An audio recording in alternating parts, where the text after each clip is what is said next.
Sukanya Gowda wonderful on YouTube channel. ಎಲ್ಲರಿಗೂ ನಮಸ್ತೆ. ಏನು ಮಾಡ್ತಾ ಇದ್ದೀರಾ? ಟಿಫನ್ ಆಯಿತಾ ಎಲ್ಲರದು? ಒಂದೊಂದು ಟಿಫನ್ ಆಯಿತು ಗೈಸ್. ಏನು ಗೊತ್ತಾ, ನಮಗೆಲ್ಲ ಗೊತ್ತಾಗೋಯ್ತು. ಏನು ಗೊತ್ತಾ, ಅಲ್ಲುಜ್ಜಿದೆ, ಮಕ್ಕ ತೊಳೆದೆ, ಟಿಫನ್ ಮಾಡಿ ಮುಗಿಸ್ಬಿಟ್ಟಿದ್ದೀನಿ. ಶೂಟ್ ಮಾಡಿ ಸಾಯಿಸ್ಬಿಡ್ತೀನಿ. ಇರಿಟೇಷನ್ ಕಣ್ರಿ, ಕಳ್ಸಿ ಆಚೆ. ಬಿಕಾಸ್ ನನಗೆ ಎದ್ದ ತಕ್ಷಣ ಹೊಟ್ಟೆ ಎಸಿಯುತ್ತೆ ಗೈಸ್ ತುಂಬ.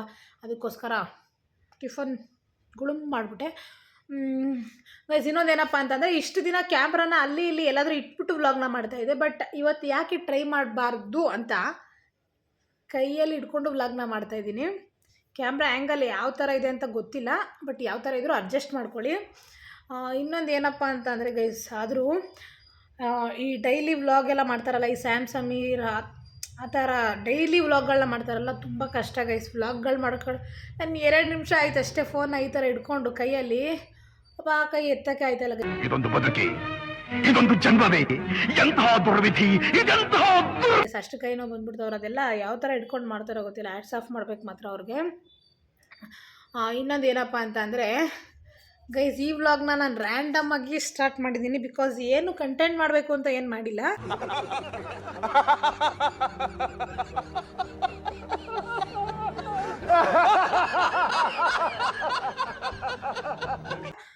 ನಾನು ಮನೇಲಿ ಏನು ಮಾಡ್ತೀನಿ, ಹೇಗಿರ್ತೀನಿ ಎಲ್ಲ ಈ ವ್ಲಾಗಲ್ಲಿ ತೋರ್ಸೋಣ ಅಂತ ಅಂದ್ಕೊಂಡಿದ್ದೀನಿ.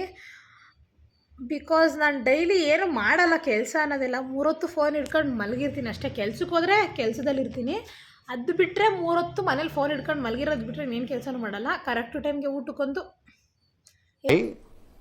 Y I don't understand. ಈ ಕಣ್ಣಲ್ಲಿ ಇನ್ನೂ ಏನೇನು ನೋಡಬೇಕು ಕಾಣೆ. ಬರ್ತೀನಿ ರೂಮಿಂದ, ಇಲ್ಲಾಂದರೆ 3 ಹೊತ್ತು ಮಲಗೇ ಇರ್ತೀನಿ. ಇವತ್ತೇನಪ್ಪ ಅಂತಂದರೆ ಸ್ವಲ್ಪ ಕೆಲಸಗಳಿದೆ. ಗೈಸ್ ಕೈ ನೋವು ಬಂತು. ಸ್ವಲ್ಪ ಕೆಲಸಗಳಿದೆ, ಆ ಕೆಲಸನೆಲ್ಲ ಮಾಡಬೇಕು ಮನೇಲಿ. ಅಂದರೆ ಗೊತ್ತಿರುತ್ತಲ್ಲ ನಿಮಗೆ, ಹೆಣ್ಮಕ್ಳಿಗೆ ಇನ್ನೇನು ಕೆಲಸ ಇರುತ್ತೆ ಮನೇಲಿ, ಪಾತ್ರೆ ತೊಳೆಯೋದು, ಕಸ ಗುಡಿಸೋದು, ಇದೇ ಕೆಲಸ ಗೈಸ್, ಇನ್ನೇನು ಕೆಲಸ ಇರಲ್ಲ. ಗೈಸ್, ನಿಮ್ಗೆ ಇನ್ನೊಂದು ವಿಷಯ ಗೊತ್ತಾ, ನಮ್ಮನೆ ಇರೋದು ಬೆಂಗಳೂರಲ್ಲೇ, ನಾವು ವಾಸ ಇರೋದೆಲ್ಲ ಬೆಂಗಳೂರಲ್ಲೇ. ಬಟ್ ನಮ್ಮನೆ ಯಾವ ಥರ ಇದೆ ಅಂತಂದರೆ, ಈ ಪ್ರಾಪರಾಗಿ ಹಳ್ಳಿಗಳ ಕಡೆ ಇರುತ್ತೆ ಗೊತ್ತಾ ಮನೆ, ಆ ಥರನೇ ಇರೋದು ನಮ್ಮನೆ. ಬ್ಯಾಂಗ್ಳೂರಲ್ಲಿದ್ದರೂ ಹಳ್ಳಿಗಳ ಥರನೇ ಇರೋದು ನಮ್ಮನೆ. ಹಳ್ಳಿಗಳಲ್ಲಿ ಇರುತ್ತೆ ಗೊತ್ತಾ ಮನೆಗಳು, ಆ ಥರ. ಏನಪ್ಪ ಅಂತಂದರೆ, ಈ ಊರುಗಳ ಕಡೆ ಎಲ್ಲ ನೀವು ಹೋಗಿದ ತಕ್ಷಣ ನೋಡ್ಬೋದು, ಮನೆ ಮುಂದೆನೇ ಜಗ್ತಿ ಮೀನ್ಸ್ ಅದೇ ಗೈಸ್, ಹಿಂಗೆ 2 ಗೋಡೆ ಥರ ಕಟ್ಟಿ ಅದ್ರ ಮೇಲೊಂದು ಶೆಲ್ಪ್ ಕಲ್ಲು ಇಡ್ತಾರಲ್ಲ, ಆ ಥರ ಜಗ್ದಿ ಅಂತೀವಿ ನಮ್ಮ ಹಳ್ಳಿಗಳ ಕಡೆ. ನಿಮ್ಮ ಕಡೆ ಎಲ್ಲ ಏನಂತೀರೋ, ನೀವು ಅದನ್ನೆಲ್ಲ ಏನಂತ ಕರಿತೀರೋ ಗೊತ್ತಿಲ್ಲ. ನಿಮ್ಗೇನಾದರೂ ಗೊತ್ತಿದ್ದರೆ ಕಮೆಂಟ್ ಬಾಕ್ಸಲ್ಲಿ ಕಮೆಂಟ್ ಮಾಡಿ. ಆ ಥರ ಎಲ್ಲ ಇದೆ ಈಚೆ ಕಡೆ. ಮತ್ತು ನಾನೇ ಒಂದು ಗಾರ್ಡನ್ ಮಾಡಿದ್ದೀನಿ ಗೈಸ್ ನಮ್ಮ ಮನೆ ಹೊರಗಡೆ. ಅದರಲ್ಲಿ ಎಷ್ಟೊಂದು ಥರ ಗಿಡಗಳನ್ನೆಲ್ಲ ಹಾಕಿದ್ದೀನಿ. ನಿಮಗೆ ತೋರಿಸ್ತೀನಿ ನೆಕ್ಸ್ಟ್ ವ್ಲಾಗ್ಗಳಲ್ಲಿ ನಾನು ಯಾವ ಥರ ಗಿಡಗಳನ್ನ ಹಾಕಿದ್ದೀನಿ ಏನು ಎಲ್ಲ ನಿಮಗೆ ತೋರಿಸ್ಕೊಡ್ತೀನಿ. ಸುಮ್ಮನೆ ವ್ಲಾಗ್ನ ಸ್ಟಾರ್ಟ್ ಮಾಡಿದ್ದೀನಿ ಗೈಸ್. ಇನ್ನೊಂದೇನಪ್ಪ ಅಂತಂದರೆ, ಈ ವ್ಲಾಗ್ನ ಮಿಸ್ ಮಾಡದೆ ಕೊನೆ ತನಕ ನೋಡಿ. ನಿಮಗೆ ಒಬ್ಬರು ಸ್ಪೆಷಲ್ ವ್ಯಕ್ತಿನ ಪರಿಚಯ ಮಾಡ್ಕೊಳ್ತೀನಿ. ನಮ್ಮ ಮನೆಯಲ್ಲಿ ಒಟ್ಟು ಮನೆ ಅಂತಂದರೆ ಮನೆ ಒಳಗಡೆ ಇರೋದಿಲ್ಲ, ಅವೆಲ್ಲ ಮನೆ ಈಚೆ ಇರುತ್ತೆ. ಮನೆ ಈಚೆ 3 ಡಾಗ್ಗಳಿದೆ. ಅದೇ ಬೊಗಳುತ್ತಾ ಇರೋದು ಈಚೆ. ಅಂದರೆ ಯಾರಾದರೂ ಬಂದರೆ ಅದು ಹೆಂಗೆ ಅಂತ ಅಂದರೆ ಗೈಸ್, ಒಂದು ಸ್ಟೋರಿ ಹೇಳ್ತೀನಿ ಕೇಳಿಸ್ಕೊಳ್ಳಿ. ಈಗ ನಮ್ಮ ಮನೆಗೆ ಯಾರಾದರೂ ಪರಿಚಯ ಇರೋರು ಬಂದರೆ ಬೊಗಳುತ್ತೆ. ಈ ಕಳ್ಳರು ಬರ್ತಾರಲ್ಲ, ಅವಾಗ ಬಾಯಿ ಮುಚ್ಕೊಂಡು ಸುಮ್ಮನೆ ಇರುತ್ತೆ ಗೈಸ್. ಎಲ್ಲರೂ 10 ಸೆಕೆಂಡ್ ಮೌನಾಚರಣೆ ಮಾಡೋಣ.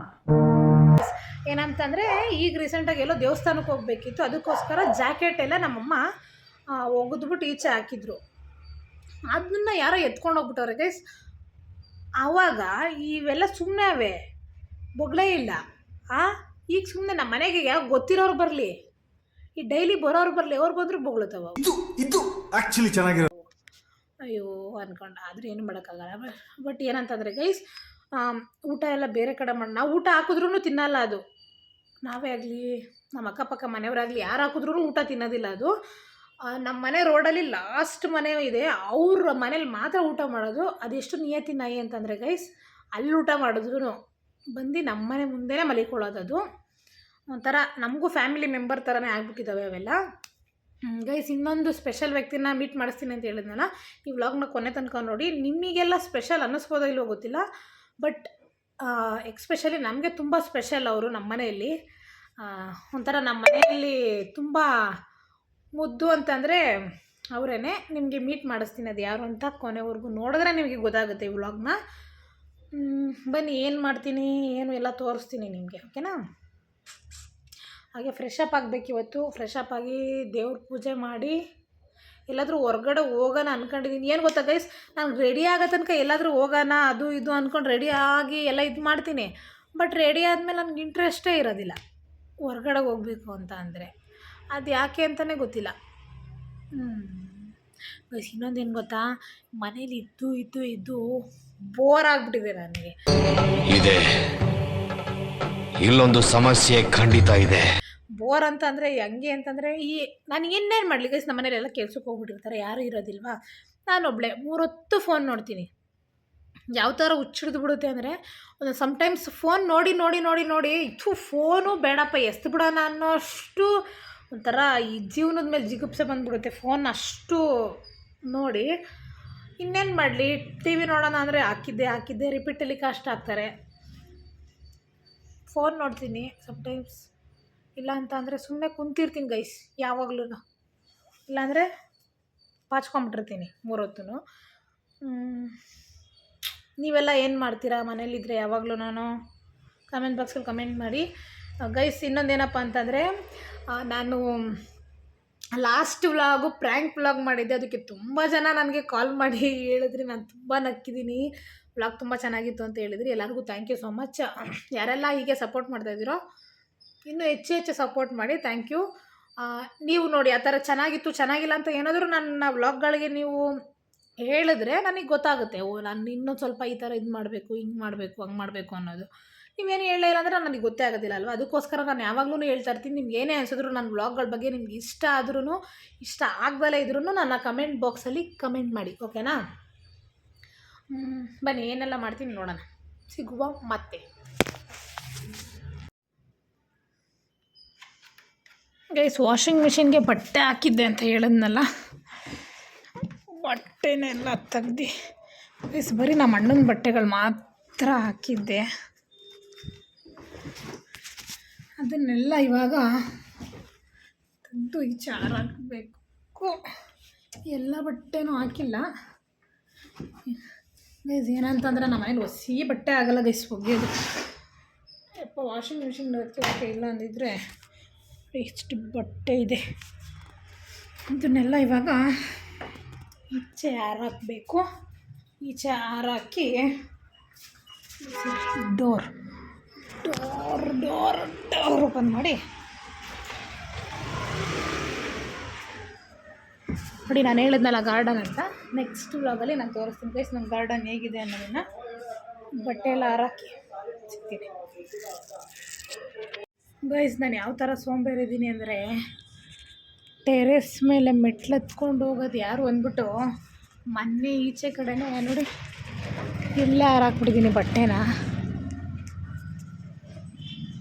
ಏನು ಮಾಡೋದಕ್ಕಾಗೋದಿಲ್ಲ ಗೈಸ್, ಯಾರು ಹತ್ತಾರೆ ಅಂತ ಇಲ್ಲ ಹಾಕ್ಬಿಟ್ಟೆ.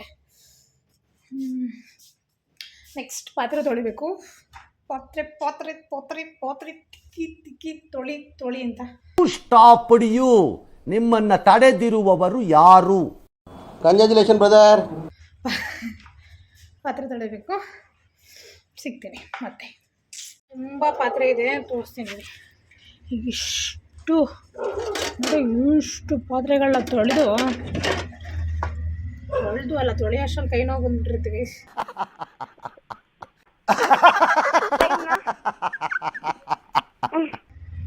ತೊಳೆದು ಆಮೇಲಿಂದ ಸಿಗ್ತೀನಿ ಗೈಸ್. ನನಗೆ ನಾನು ಒಂದು ಕೆಲಸ ತುಂಬ ಹೇಟ್ ಮಾಡ್ತೀನಿ ಅಂತಂದರೆ ಯಾವ ಕೆಲಸ ಗೊತ್ತಾ ಗೈಸ್? ನೆಲ ಒರೆಸೋದು.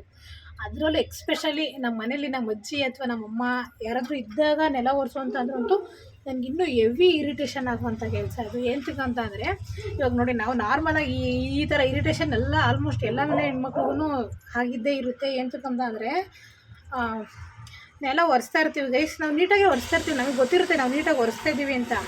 ಬಟ್ ಈ ಅಜ್ಜಿದಿರು ಈ ಅಮ್ಮಂದಿರು ಎಲ್ಲ ಇರ್ತಾರಲ್ಲ, ಏನು ಮಾಡ್ತಾರೆ ಅಂತ ಅಂದರೆ, ಬ್ಯಾಕ್ಗ್ರೌಂಡ್ ವಾಯ್ಸ್ ಸ್ವಲ್ಪ ಇಗ್ನೋರ್ ಮಾಡಿ, ಏನು ಮಾಡ್ತಾರೆ ಅಂತ ಅಂದರೆ, ನೀಟಾಗಿ ಒರೆಸು, ಇನ್ನೊಂದು ಸಲ ಒರೆಸು, ನೋಡು ಅಲ್ಲಿ ಒರೆಸೇ ಇಲ್ಲ ನೋಡು ಅನ್ನೋದು. ಈ ಥರ ಎಲ್ಲ ಇದು ಮಾಡಿದಾಗ ಹೆವಿ ಇರಿಟೇಷನ್ ಅನ್ಸ್ಬಿಡುತ್ತೆ ಗೈಸ್ ನನಗೆ ನೆಲ ಒರೆಸೋ ಕೆಲಸದಲ್ಲಿ. ಅದಕ್ಕೆ ಆಲ್ಮೋಸ್ಟ್ ನಾನು ನೆಲ ಒರೆಸೋ ಕೆಲಸ ಜಾಸ್ತಿ ಚೂಸ್ ಮಾಡಲ್ಲ ಮನೇಲಿ ಯಾವಾಗಲೂ. ಹೆಂಗೆಂದರೆ ನನಗೆ ನಾವು ಅಪ್ಪನೇ ಕಾಂಪಿಟೇಷನು, ನೀನು ನೆಲ ಒರೆಸ್ತೀಯಾ ಕಸ ಗುಡಿಸ್ತೀಯ ಅಂತ ಬಂದಾಗ ನಾನು ಆಲ್ಮೋಸ್ಟ್ ಯಾವಾಗಲೂ ಕಸ ಗುಡಿಸೋದೇ ತಗೊಂತೀನಿ ಗೈಸ್.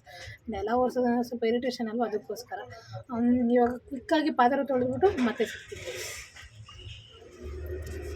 ಗೈಸ್. ಎಲ್ಲ ಕೆಲಸ ಮುಗಿಸ್ದೆ, ಅಂದರೆ ಪಾತ್ರೆ ಎಲ್ಲ ತೊಳೆದು ಇನ್ನೊಂದು ಸ್ವಲ್ಪ ಬಟ್ಟೆ ಇತ್ತು ವಾಷಿಂಗ್ ಮಿಷಿನ್ಗೆ ಹಾಕೋದು, ಅದೆಲ್ಲ ಹಾಕಿ ಸ್ವಲ್ಪ ಹಾರಾಕಿ ಮತ್ತೆ ಇನ್ನೂ ಒಂದು ರೌಂಡ್ ಹಾಕಿದ್ದೀನಿ ವಾಷಿಂಗ್ ಮಿಷಿನ್ಗೆ ಬಟ್ಟೆನ. ಟೈಮ್ ಆಗಲೇ ಆಯಿತು 3 ಮಾಡಿ ಟೈಮ್ ಆಯಿತು, ಆಗಲೇ 3:45 ಆಯಿತು. ಊಟ ಮಾಡಬೇಕು ಇವಾಗ. ಊಟಕ್ಕೆ ಏನು ಸ್ಪೆಷಲ್ಲು ಅಂತ ಅಂದರೆ ರೈಸು, ನಮ್ಮಮ್ಮ ಮಾಡಿರೋಂಥ ಉಪ್ಸಾರು, ಮತ್ತು ಇದು ಹೋಮ್ ಮೇಡ್ ಉಪ್ಪಿನಕಾಯಿ, ಎಳ್ಳಿಕಾಯ್ದು ಉಪ್ಪಿನಕಾಯಿ ಮಾಡ್ತಾರೆ ಗೊತ್ತಾ ಊರುಗಳ ಕಡೆ ಎಲ್ಲ, ಆ ಥರ ನಮ್ಮ ಮಮ್ಮಿನೇ ಮಾಡಿರೋದು. ಸಕ್ಕತ್ತಾಗಿತ್ತು ಉಪ್ಪಿನಕಾಯಿ. ನೆನ್ಸ್ಕೊಳ್ಳಿ, ಅನ್ನ ಉಪ್ಸಾರು ಉಪ್ಪಿನಕಾಯಿ ಕಾಂಬಿನೇಷನ್ ಸಕ್ಕತ್ತಾಗಿರುತ್ತೆ. ಚೆನ್ನಾಗಿ ಇವಾಗ ಬ್ಯಾಟಿಂಗ್ ಮಾಡಿಕೊಂಡು ಆಮೇಲಿಂದ ಸ್ವಲ್ಪ ಬಟ್ಟೆ ಇದೆ ಒಣಗಾಕೋದು, ಅದೆಲ್ಲ ಒಣಗಾಕಿ ಆಮೇಲಿಂದ ಫ್ರೆಶ್ ಅಪ್ ಆಗಬೇಕು. ಕೇಸ್ ಇನ್ನೇನು ಸಮಾಚಾರ ನೋಡಿ. ಎಷ್ಟು ಬಟ್ಟೆ ಇತ್ತು ಅಂದರೆ ತಲೆ ಕೆಟ್ಟೋಯ್ತು ನನಗೆ, ಸಾಕಾಗೋಯ್ತಪ್ಪ ಒಣಗಾಕಷ್ಟರಲ್ಲಿ. ಪ್ಲೀಸ್ ಅಂದಾಗೆ ನಾನು ಇನ್ನೊಂದು ಹೇಳಿದ್ದೆ ನಿಮಗೆ, ಈ ವ್ಲಾಗಲ್ಲಿ ಒಬ್ಬರು ಸ್ಪೆಷಲ್ ವ್ಯಕ್ತಿನ ನಾನು ಮೀಟ್ ಮಾಡಿಸ್ತೀನಿ ಅಂತ ಹೇಳಿದ್ದೆ. ಬಟ್ ಸಮ್ ರೀಸನ್ಸಿಂದ ಮೀಟ್ ಮಾಡಿಸೋದಕ್ಕಾಗಿಲ್ಲ. ನೆಕ್ಸ್ಟ್ ವ್ಲಾಗಲ್ಲಿ ಖಂಡಿತ 100% ನಾನು ನಿಮಗೆ ಪರಿಚಯ ಮಾಡಿಕೊಡ್ತೀನಿ. ಸಾರಿ, ಬಿಕಾಸ್ ನಾನು ಫಸ್ಟ್ ಹೇಳಿಬಿಟ್ಟಿದ್ದೆ ಪರಿಚಯ ಮಾಡಿಕೊಡ್ತೀನಿ ಅಂತ, ಅದಕ್ಕೋಸ್ಕರ ದಯವಿಟ್ಟು ಕ್ಷಮೆ ಇರಲಿ. ನೆಕ್ಸ್ಟ್ ವ್ಲಾಗಲ್ಲಿ ಖಂಡಿತವಾಗ್ಲೂ ನಿಮಗೆ ಪರಿಚಯ ಮಾಡಿಕೊಡ್ತೀನಿ ಅವ್ರನ್ನ. ಗೈಸ್ ಇವಾಗ ಎಲ್ಲ ಕೆಲಸ ಕಂಪ್ಲೀಟ್ ಮಾಡಿ ಕೂತ್ಕೊಂಡಿದ್ದೀನಿ. ಸಾಕಾಯಿತು ಗೈಸ್, ಆ್ಯಕ್ಚುಲಿ ನಿಜವಾಗ್ಲೂ ಸಾಕಾಯಿತು. ಏನಪ್ಪ ಅಂತ ಅಂದರೆ ಈ ಅಮ್ಮಂದ್ರೆಲ್ಲ ಹೆಂಗೆ ಕೆಲಸ ಮಾಡ್ತಾರೋ ಪಾಪ. ಎಷ್ಟೊಂದು ಜನ ಹೌಸ್ ವೈಫ್ಗಳಾಗಿ ಮನೆಯಲ್ಲೇ ಇದ್ಕೊಂಡು ಕೆಲಸ ಮಾಡಿ ಮಕ್ಕಳನ್ನೆಲ್ಲ ನೋಡಿಕೊಂಡು ತುಂಬ ಕಷ್ಟ ಇದೆ ಗೈಸ್ ಲೈಫ್. ಆ್ಯಕ್ಚುಲಿ ಹೇಳ್ಬೇಕಂತಂದರೆ ನನಗೆ ನಿಜವಾಗ್ಲೂ ಎಷ್ಟೊಂದು ದಿನ ಆಗೋಗಿದ್ದು ಕೆಲಸ ಮಾಡಿ. ಇವತ್ತು ಎಲ್ಲ ಕೆಲಸ ಮಾಡಿದ್ದಕ್ಕೆ ಅಪ್ಪ ನನಗೆ ಸಾಕಾಗೋಯಿತು. ಥರ ಈ ಫ್ರೆಶ್ ಅಪ್ ಆಗೋದು ಬೇಡ, ಈ ಸ್ನಾನ ಮಾಡಬೇಕಿತ್ತು, ಸ್ನಾನ ಮಾಡೋದು ಬೇಡ, ಏನು ಬೇಡ, ಸುಮ್ಮನೆ ಮಲಗ್ಕೊಂಬಿಡೋಣ ಅನ್ನೋ ಅಷ್ಟು ಒಂಥರ ಅನಿಸ್ಬಿಡ್ತು. ಇನ್ನೊಂದು ಏನಪ್ಪ ಅಂತ ಅಂದರೆ ಗೈಸ್, ಹೆಣ್ಮಕ್ಳಿಗೆ ಸೀರೆ ಅಂತಂದರೆ ನಿಮಗೆ ಗೊತ್ತಿರುತ್ತೆ, ಆಲ್ಮೋಸ್ಟ್ ಎಲ್ಲ ಹೆಣ್ಮಕ್ಳಿಗೂ ಸೀರೆ ಅಂತಂದರೆ ತುಂಬಾ ಇಷ್ಟ ಇರುತ್ತೆ. ಹೆಣ್ಮಕ್ಳಿಗೆ ಒಂದು ಏನಂತಾರೆ ಹೆಲ್ಪ್ ಆಗುವಂಥ ಒಂದು ಇನ್ಫಾರ್ಮೇಷನ್ನ ಕೊಟ್ಟಿರ್ತೀನಿ, ಚೆಕ್ ಮಾಡಿ. ಕಾಂಟ್ಯಾಕ್ಟ್ ನಂಬರ್ ಕೂಡ ಹಾಕಿರ್ತೀನಿ, ನಿಮಗೆ ಬೇಕಂತ ಅಂದರೆ ಕಾಂಟ್ಯಾಕ್ಟ್ ಮಾಡಿ, ಓಕೆನಾ ಗೈಸ್. ನೋಡ್ತಾ ಇರ್ಬೋದು ಎಷ್ಟು ಚೆನ್ನಾಗಿದೆ ಕುಚ್ಚು ಅಂತ ಅಂದ್ಬಿಟ್ಟು. ಬೇಬಿ ಕುಚ್ಚಿಂದ ಹಿಡಿದು ಬ್ರೈಡಲ್ ಕುಚ್ಚುವರೆಗೂ ನಿಮ್ಗೆ ಯಾವುದೇ ಥರ ಕುಚ್ಚಬೇಕು ಅಂತ ಅಂದರೂ ಇವ್ರು ಮಾಡಿಕೊಡ್ತಾರೆ. ಹಾಗೆಯೇ ನಿಮ್ಗೆ ಯಾವುದೇ ಥರ ಕುಚ್ಚಬೇಕು ಅಂತ ಅಂದರೂ ಕಸ್ಟಮೈಸ್ ಕೂಡ ಮಾಡಿಸ್ಕೊಬೋದು. ನಿಮ್ಗೆ ಯಾವ ಥರ ಬೇಕೋ ಆ ಥರ ಹೇಳ್ಬಿಟ್ಟು ಫಂಕ್ಷನ್ಗಳಿಗೆ ಮತ್ತು ಸಿಂಪಲ್ ಸ್ಯಾರಿಯಿಂದ ಗ್ರ್ಯಾಂಡ್ ಸ್ಯಾರಿ, ನಿಮಗೆ ಯಾವುದೇ ಥರ ರಿಸೆಪ್ಷನ್ಗಾಗಿರ್ಬೋದು, ಎನಿ ಒಂದು ಫಂಕ್ಷನ್ಗೆ ನಿಮಗೆ ಹಾಕೊಳ್ಳೋ ಥರ ನಿಮ್ಗೆ ಯಾವ ಥರ ಬೇಕೋ ಆ ಥರ ಇವ್ರು ಕಸ್ಟಮೈಸ್ ಮಾಡಿಕೊಡ್ತಾರೆ. 100% ಟ್ರಸ್ಟೆಡ್ ಆಗಿರುತ್ತೆ. ಹಾಗೆ 200ಇಂದ 2000 ರುಪೀಸ್ವರೆಗೂ ಕುಚ್ಚಿದೆ ಇವ್ರ ಹತ್ರ. ನಿಮ್ಗೆ ಯಾವ ಥರ ಬೇಕು, ನೀವು ಯಾವ ಥರ ಕೇಳ್ತೀರ ಆ ಥರ ಮಾಡಿಕೊಡ್ತಾರೆ. ನೋಡ್ತಾ ಇರ್ಬೋದು ನೀವು ಏನು ಚೆನ್ನಾಗಿ ಕಾಣಿಸ್ತಾ ಇದೆ ಅಂತ. ನಿಜವಾಗ್ಲೂ ಸಖತ್ತಾಗಿದೆ, ನನಗಂತೂ ತುಂಬ ಇಷ್ಟ ಆಯಿತು. ನಾನು ಕಸ್ಟಮೈಸ್ ಮಾಡಿಸ್ಕೊಂಡಿರೋ ಅಂಥ ಸ್ಯಾರಿ ಇದು, ತುಂಬ ಚೆನ್ನಾಗಿದೆ ನೋಡಿ. ಹಾಗೆ ಇನ್ನೂ ಒಂದು 2-3 ಸ್ಯಾರಿ ಇದೆ, ತೋರಿಸ್ತೀನಿ ರೀ. ಏನಪ್ಪ ಅಂತ ಅಂದರೆ ಇವ್ರ ಲೊಕೇಶನ್ ಬಂದು ಲೊಕೇಟ್ ಆಗಿರೋದು ಸುಂಕುತ್ಕಟ್ಟೆ ಪೈಪ್ಲೈನ್ ರೋಡು, ರಾಘವೇಂದ್ರ ಮೆಡಿಕಲ್ ಆಪೋಸಿಟೇ ಇರೋದು. ನಿಮ್ಗೆ ಯಾವ ಥರ ಬೇಕಂತ ಅಂದ್ರೂ, ನಿಮ್ಗೆ ಯಾವ ಟೈಮಿಗೆ ಬೇಕಂತ ಅಂದ್ರೂ ಕೊಡ್ಬೋದು. ನೀವು ಯಾವ ಟೈಮಿಗೆ ಹೇಳಿರ್ತೀರೋ ಆ ಟೈಮ್ಗೆ ಮಿಸ್ ಮಾಡದೆ ಕರೆಕ್ಟಾಗಿ ಇವರು ಕೊಡ್ತಾರೆ ನಿಮಗೆ ಕುಚ್ಚು ಹಾಕ್ಬಿಟ್ಟು. ಮೋರ್ ಇನ್ಫಾರ್ಮೇಷನ್ ಬೇಕು ಅಂತಂದರೆ ಮೇಲ್ಗಡೆ ಕಾಂಟ್ಯಾಕ್ಟ್ ನಂಬರ್ ಹಾಕಿರ್ತೀನಿ, ಅವ್ರ ನೇಮ್ ಬಂದು ಸುಮಂಗಲ ಅಂತ ಅಂದ್ಬಿಟ್ಟು ಕಾಂಟ್ಯಾಕ್ಟ್ ಮಾಡಿ. ಈ ವ್ಲಾಗ್ನ ನಾನು ಇಲ್ಲಿಗೆ ಎಂಡ್ ಮಾಡ್ತಾಯಿದ್ದೀನಿ guys. Thank you for watching. ಯಾರೆಲ್ಲ ಇನ್ನೂ ನನ್ನ ಯೂಟ್ಯೂಬ್ ಚಾನಲ್ನ ಸಬ್ಸ್ಕ್ರೈಬ್ ಮಾಡಿಲ್ವೋ ದಯವಿಟ್ಟು ಬೇಗ ಬೇಗ ಹೋಗಿ ಲೈಕ್ ಮಾಡಿ, ಶೇರ್ ಮಾಡಿ, ಸಬ್ಸ್ಕ್ರೈಬ್ ಮಾಡಿ. Thank you so much. Lots of love. Bye.